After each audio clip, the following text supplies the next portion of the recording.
queen of nature.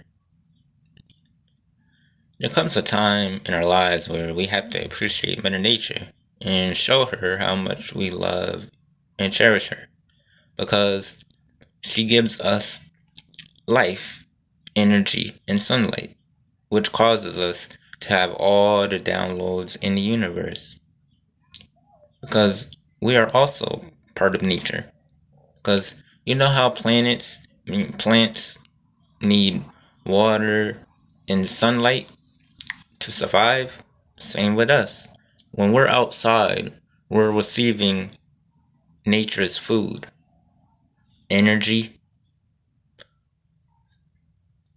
life, and sunlight.